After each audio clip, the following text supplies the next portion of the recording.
How's it going, and welcome to No Fun Allowed's guide series on The Wild Beyond the Witchlight, a 5th edition module. In today's video, we're going to be going over the special events of Chapter 1. Of course, there is going to be a ton of spoilers, so players don't watch this, but DMs don't want that added insight. Go ahead and stick around because we have a lot to cover. So now that we've covered all of the locations, let's dive into the special events. Because while it is all fun and games in Chapter 1, at the end of the day, your players need to get to Prismeer.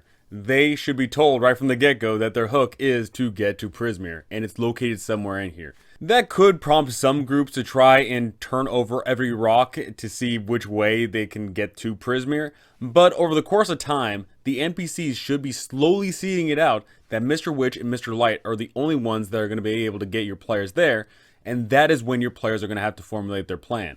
How are they going to get Mr. Witch and Mr. Light to get them to Prismeer?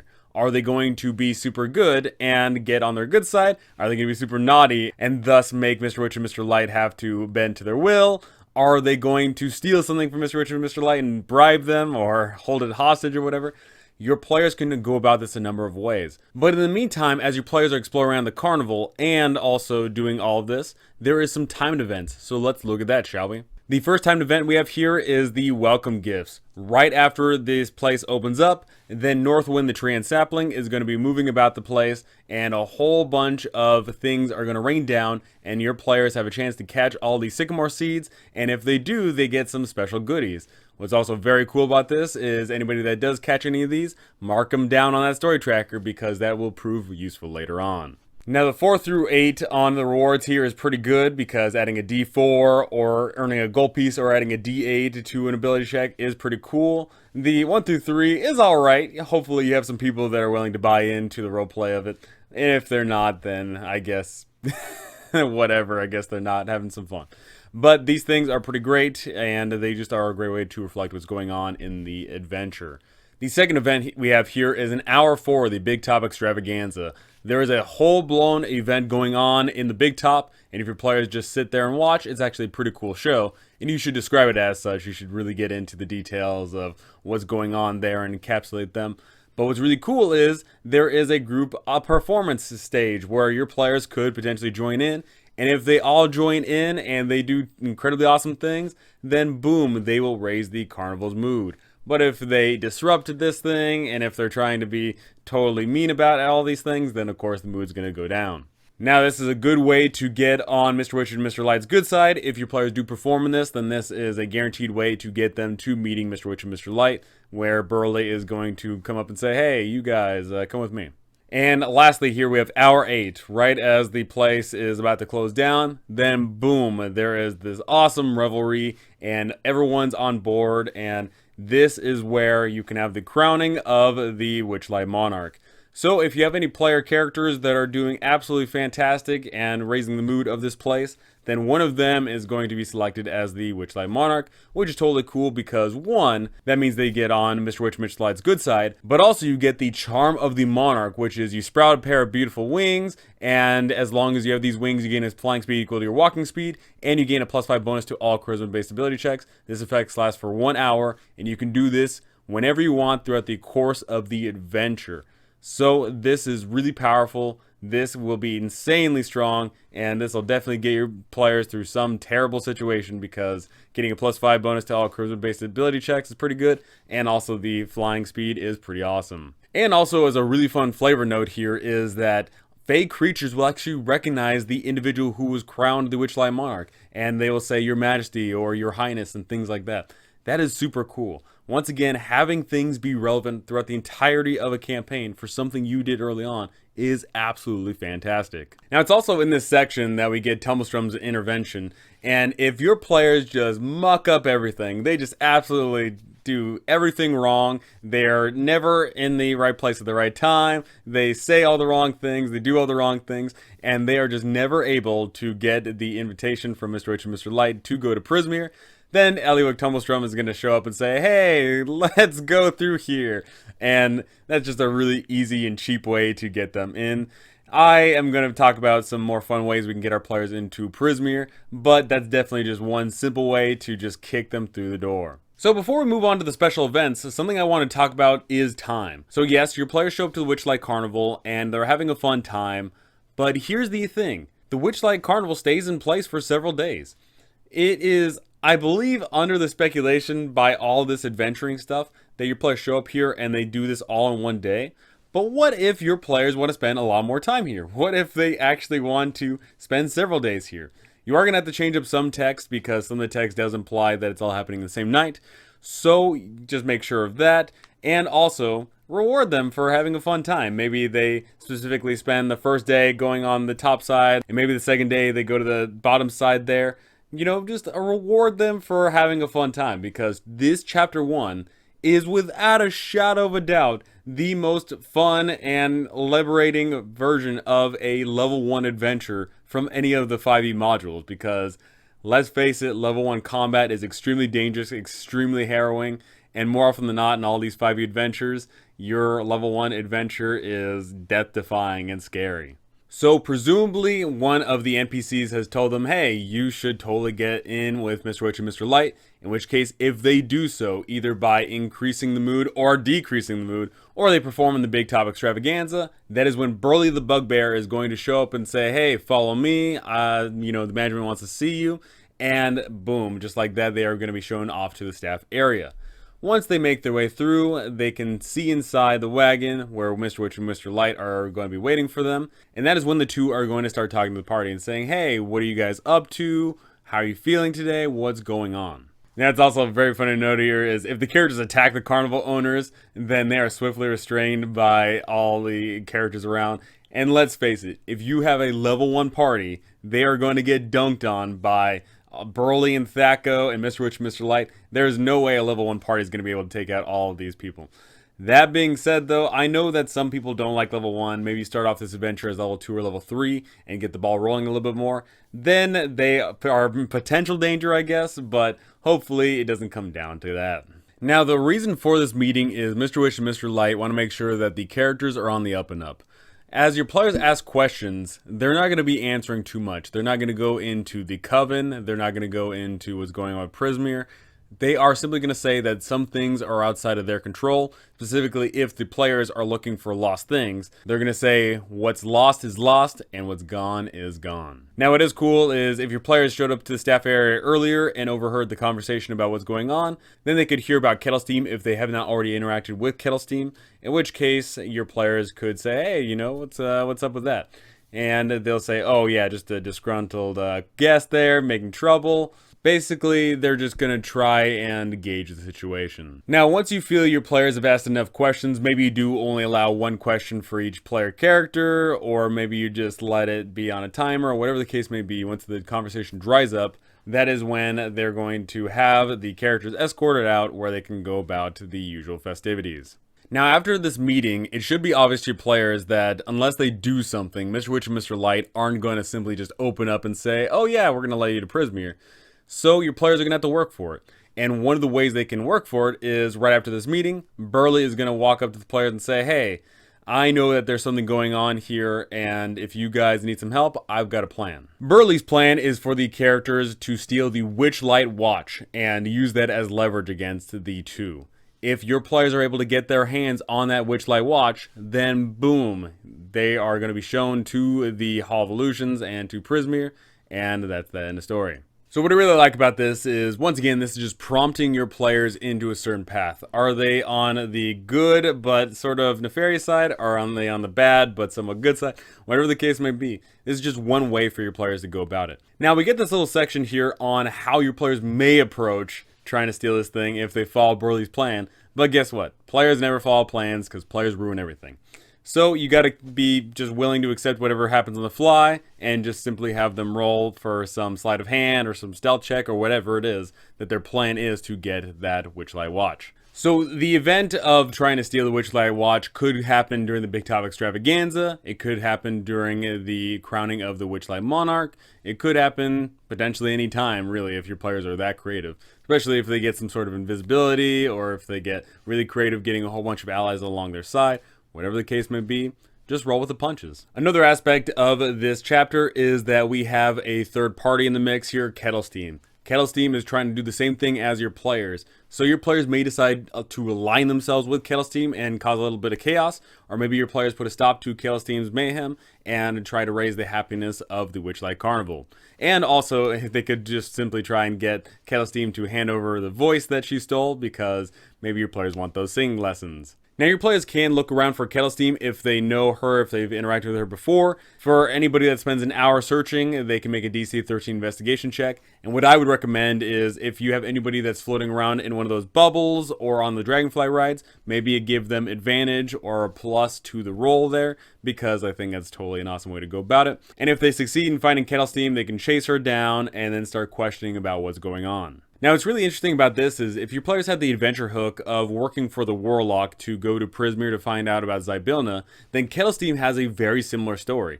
And what you'll discover is that Kettlesteam and the Warlock are not on good terms. After discussing all the fine details about Zybilna and Prismeer and Kettlesteam's relation to all this and how she's trying to figure all this out, your players can eventually try and convince Kettlesteam to hand over the voice that she stole, making a DC 12 charisma check, either be intimidation or persuasion, or what I would suggest is with really strong roleplay. Now, as I said before, your players could potentially be working against Kettlesteam, or maybe they could be allying with Kettlesteam, and that'll be a great time because this adventure is all about friends and allying with other people and doing awesome things. And if your players do get Kettlesteam on their side, whether they're doing it for the nefarious ways or they're going good and trying to convert Kettlesteam to being good, then they have a powerful ally on their side because Kettlesteam is just another body, right? What is really interesting here is Kettlesteam has an extremely unique feature in the Twilight Sleep. Kettlesteam targets one creature she can see within 10 feet. The target is engulfed in a magical cloud. They must make a DC 13 Constitution saving throw or fall unconscious for 1 minute. So this is a big deal because theoretically, if you're trying to do some sort of elaborate scheme, then she could potentially put someone to sleep. Mind you, if she's trying to put someone to sleep that is specifically has an elvish nature about them, it's going to be a little bit harder, of course, or maybe even impossible. But, of course, that doesn't apply to all the other regular people, so that's still pretty cool. And not to forget here is, if your players do get Kettlesteam to hand over the voice, then your players will get Palasha and Candlefoot as allies, which is extremely good, because once again, more allies means they're much more likely that they're able to get Mr. Witch and Mr. Light to give them what they need. Now, the good thing is all this can be done without any combat at all. Realistically, your players can go about and steal some things, or maybe they can press people into working for them or whatever, but there doesn't need to be any combat. And let's face it, level 1 combat is usually scary and to be avoided at all costs. I personally love it, but I know a lot of people don't. So if your players steal the Witchlight Watch or the Witchlight Vein or maybe the Monarch Crown, then they are going to be able to get what they need. In which case, you're going to run this little scenario here of Through the Looking Glass. Now, this theoretically can be done during the middle of the festivities of the carnival, but realistically, it would make sense that they would say, hey, we'll let you have all this once we wrap up tonight and wait for everyone to leave. Because it probably would be bad for business if they went to the Hall of Illusions and, people were walking around and stuff. So they're probably just going to wait till after closing time. Now, what's really cool is as your players do make their way inside, once they're shown to the specific panel and they see that the mirror begins to swirl about and they are able to make their way into Prismeer, they're going to be given the cryptic wordings of mind the rule of 3 future, present, past, find the alicorn, and free the dormant queen at last. So very cryptic, and that's definitely the moment where it's like, what? And then they just get shunted through and they don't get to question it. And boom, they arrive in Prismeer. So while I really do love this chapter, it is sort of predicated on the idea that your players aren't going to be coming in here sword swinging. And in which case, if you do have a group that's like that, this adventure probably isn't for them, let's be honest. But if they do, then I guess you can totally have it where they just immediately say, hey, it's over there, don't kill anybody. I guess you can have it that way. I would strongly recommend that if you have a group that just wants to fight things left, right, and center, then don't run this adventure. That being said, let's look at some things here. So, your players need to get themselves into Mr. Witch and Mr. Light's graces in order to meet them, because they need these slow little trinkets of detail. Your players start off in the middle phase there of the Witchlight Carnival's happiness, and it can go up and it can go down. Now, realistically, if your players are just doing the same things, it's going to be going one way or the other. But there is technically the possibility of your players either because the group is split on how they approach things, or maybe because they just roll bad, or maybe just because the scenarios they get into. It is technically possible that they never reach the end of any of those trackers. In which case, that's actually perfectly fine. They don't need to actually meet with Mr. Witch and Mr. Light. They do, however, need to get someone to help them out. And that could be Kettlesteam, that could be Eliwick Tumblestrum, that could be Burly. Burly could show up and say, hey, I could use your all's help. You could do a number of things there. But something I want to talk about is, while yes, you could have it where your players absolutely need Mr. Witch and Mr. Light to show them the way to the Hall of Illusions, and specifically to the land of Prismeer in there, I think that there is, quite frankly, more ways you can get your players to the land of Prismeer. If the time runs out for the night and your players haven't been shown the way, then there is a number of things you could do. A perfect example of that being the Mystery Mine. I think it's a perfectly fine and fun and fair way to go about it, where as your players ride the Mystery Mine, then all of a sudden their cart goes into Feyland and they just show up into Prismeer, and there they are. This is the adventure. They are now stuck here, and they are going to have one heck of a time coming back. Another way your players could enter Prismeer is through all of the water located all around. This could be on the Gondola Swan rides, or it could just be if they fall into the water. I'm thinking now of Black Knight. Your players could, in fact, fall into the water, and boom, as they slowly emerge from the water, they find themselves in Prismeer. And this could be, of course, in Hither, and they could be in a swamp, or wherever it is that you desire it to be. There is more than just one way to get them into Prismeer. Don't limit yourself to the one way, because, quite frankly, your players might be thinking outside of the box. Your players may not approach the situation how you intended. That's perfectly fine. Another way could be the Pixie Kingdom. Maybe your players transform into tiny creatures and they're moving around, and then all of a sudden they stumble into a tiny little, I don't know, maybe like a little cave or something, and then all of a sudden they emerge back out into the world, and it's actually Prismeer now. I think that's a perfectly fine way to do it. However it is, your players end up in the land of Prismeer, there's something very important we need to discuss here, and that is the number of quests that they have. So presumably, they have the overarching main quest of free Zybilna. And then they have their own personal quest of maybe find the lost items that are associated with them, or it could just be that they're trying to do whatever. And then you also have the mini sub quest of try and find the lost cub, try and find Burly's brother. If that halfling ran into the Hall of Illusions, find that halfling. There is a bunch of side quests that can be propping up in this adventure, and you need to have it all written down, and I would strongly suggest that you show it off to your players at all times so that they remember. And quite frankly, there is a lot of information overload with this, and there's a lot of weird, wacky names. Your players are going to be told hither, thither, and yon. You know, they're going to hear all these random words that they probably never heard. So make sure to write all this down and show it to them. Make sure you regularly discuss about all of these little quests and hooks that they've been told about. Have a lot of these bullet point clues that they've been told about present so that they can remember. Have all of the quest and side quest and sub quest and whatever else right there so that they always remember it, because your players, once again, have this information overload. There's quite a lot, but once they step into Prismeer, they're going to be tackling them one at a time. Now, this chapter is just an absolute blast. It's an absolute delight. There's a whole bunch of fun mini games that they can play. There's a whole bunch of fun rides that, if you describe it in evocative ways, I'm sure they're going to get a kick out of it. But the thing is how long is this going to take? Because realistically, this could be done in a single session. This could be done in 2 sessions. I would certainly recommend that you don't spend terribly too much time on this, because you do want to get the adventure rolling, and maybe they don't prefer level 1. But make sure that however much time they spend here, make sure it's a fun time. Now, while your players may have made a lot of friends along the way in this adventure, you shouldn't have any of them join, because quite frankly, your players can get so many allies in the land of Prismeer that adding more to it is just going to be an absolute clown fiesta. Just make sure that these people are waiting for them when they return. This chapter is an absolute beautiful start to this amazing adventure, and I cannot stress enough how totally awesome it is. It's just fun to run as a one-shot even, because all of the fun little mini games and all the potential ways your players can get there. Heck, if you do want to run this as just a pure one-shot, then it could be, instead of it being trying to get to the land of Prismeer, maybe they're trying to find some, I don't know, secret little hoard or something. I don't know, it could be something like that. But this adventure just works so incredibly well, no matter how you run it. It's just a great time. This first chapter truly does highlight what the adventure is going to be all about, interacting with NPCs in a whole variety of ways, and getting your players to think outside of the box.